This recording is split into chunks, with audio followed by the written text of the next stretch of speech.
Hello engineers, क्या आप भी इंडिविजुअली अपने रूम के ब्रिक वर्क क्वांटिटी को कैलकुलेट कर रहे हैं?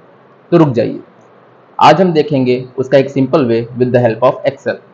सबसे पहले यहाँ पे हमने एक एक्सेल शीट बनाई हुई है जिसमें length of room, length width of room और हाइट ऑफ रूम हमने दी है। साथ ही साथ यहाँ पे हमने थिकनेस ऑफ वॉल भी मेंशन की हुई है।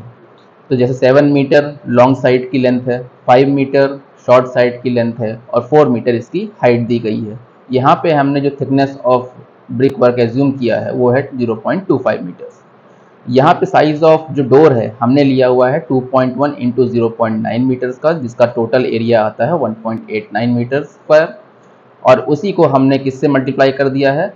थिकनेस ऑफ वॉल से, जिससे जो कि है 0.25। तो हमारा जो वॉल्यूम डेवलप होता है जहाँ पे ब्रिक वर्क नहीं है वो है 0.4725।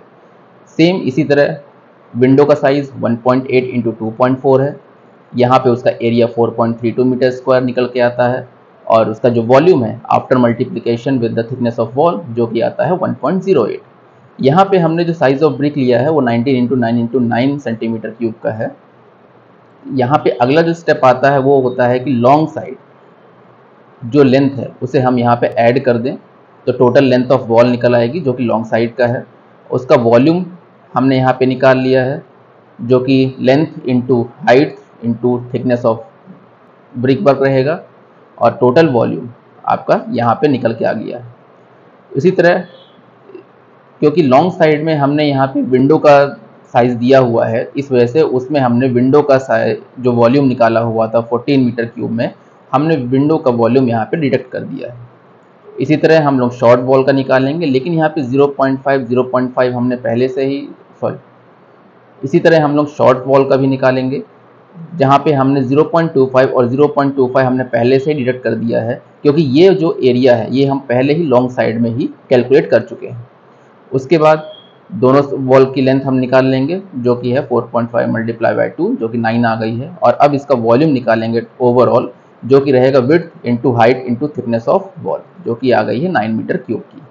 इसमें भी क्योंकि शॉर्ट साइड में हमारा विंडो का साइज आ रहा है तो यहाँ पे हम लोग विंडो का वॉल्यूम माइनस कर देंगे जो कि 9 माइनस 1.08 होगा और यहाँ पे हमने उसे लिख दिया है।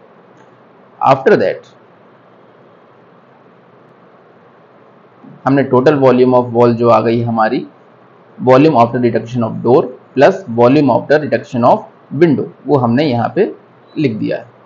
यहाँ पे हमने जो मोटार की थिकनेस एज्यूम की है वो है 10 mm की और उसके बाद जो वॉल्यूम उसमें ऐड हो जाएगी ब्रिक वर्क की तो वो हमारा हो जाएगा 0.2 इंटू 0.1 इंटू 0.1 का हमारा विथ मोटार ब्रिक का एक साइज आ जाएगा 0.002 मीटर क्यूब।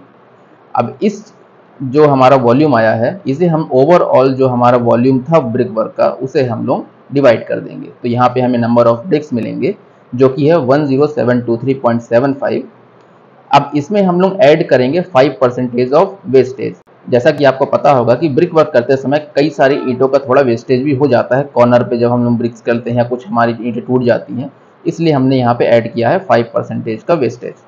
इन दोनों को ऐड करने के बाद यहाँ पे आप देख पा रहे हैं कि total number of brick work जो आया है तो वो 11259.94 है जो कि नियर अबाउट 11260 ब्रिक वर्क हमें चाहिए होंगे काम करने के लिए। ब्रिक्स की रिक्वायरमेंट होगी हमें इस रूम को कंस्ट्रक्ट करने के लिए। अब यहीं पे हमने एक्सेल शीट का काम इसलिए लिया था क्योंकि अगर हम यहाँ पे अब डाटा चेंज करेंगे, जैसे मैंने यहाँ पे लेंथ ऑफ रूम 8 मीटर कर दी तो अब यहाँ पे देख सकते हैं कि ब्रिक वर्क जो है तो ऑटोमेटिकली यहाँ पे चेंज हो चुका है। अगर मैं यहाँ पे विड्थ ऑफ रूम भी चेंज करता हूँ, देखिए अगेन ब्रिक वर्क यहाँ पे ओवरऑल चेंज हो गया है। अगर मैं यहाँ पे हाइट भी चेंज करता हूँ तो अगेन आपको देख रहा होगा कि यहाँ ब्रिक वर्क चेंज हो चुका है। इस तरह मुझे इंडिविजुअली हर बार ब्रिक वर्क कैलकुलेट करने की जरूरत नहीं पड़ेगी, क्वांटिटी ऑफ ब्रिक मैं ऑटोमेटिकली इस एक्सेल शीट से कैलकुलेट कर सकता हूँ। अगर आपको भी एक्सेल शीट अपने पास चाहिए तो नीचे कमेंट में ब्रिक टाइप करके सेंड कर दीजिए और ये एक्सेल शीट आपके डीएम में मिल जाएगी। इसी तरह इन्फॉर्मेटिव वीडियोज़ के लिए हमें लाइक करें, फॉलो करें। Thank you.